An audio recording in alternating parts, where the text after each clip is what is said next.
My lord, in case of a gay marriage, who will be the wife? In case of a lesbian's marriage, who will be the wife? In case of a transgender marriage, who will be the wife? These questions will arise.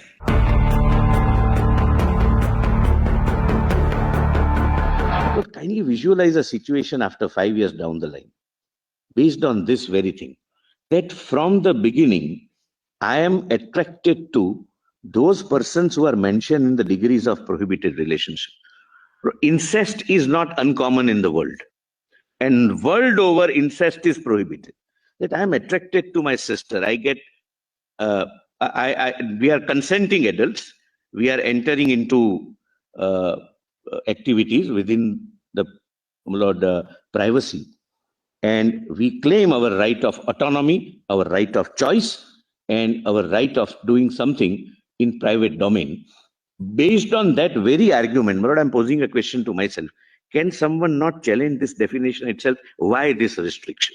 Who are you to decide with whom I have my sexual orientation? It may be, my lord, a little far-fetched. That would be far-fetched. Lord, we used to obviously treat, reasonable restriction. You can't have. We used to treat even this as far-fetched. But Mr. Solicitor, sexual orientation or your autonomy as an individual can never be exercised.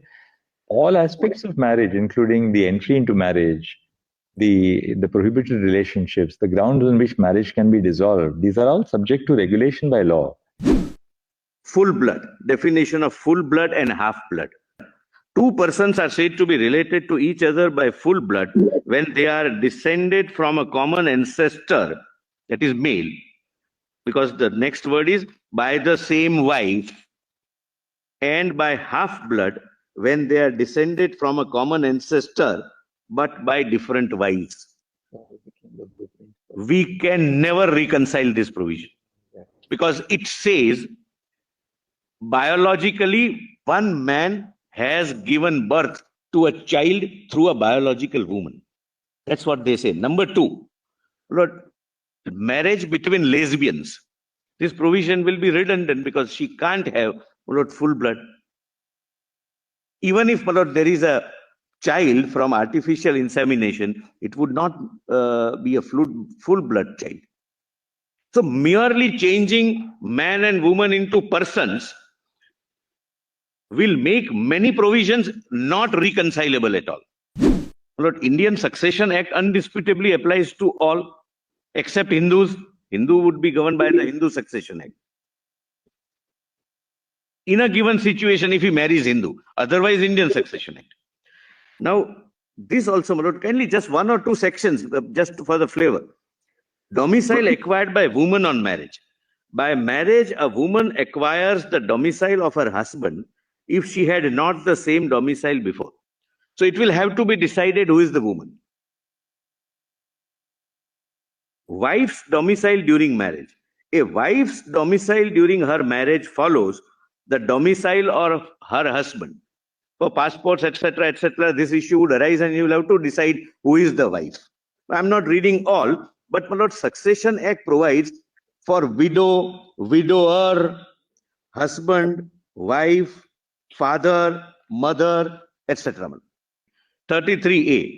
A widow but no lineal descendant and the net value of his property does not exceed the whole of his property shall belong to the widow. Now, my Lord, if in this relationship one partner dies, whether he leaves behind a widow or a widower, then, my Lord, your Lordships may see 43 at the foot. In the intestate's father is dead, but the intestate's mother is living. Now, my Lord, next generation.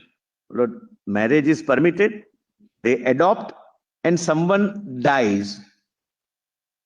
And father and mother is, my Lord, LGBTQ couple.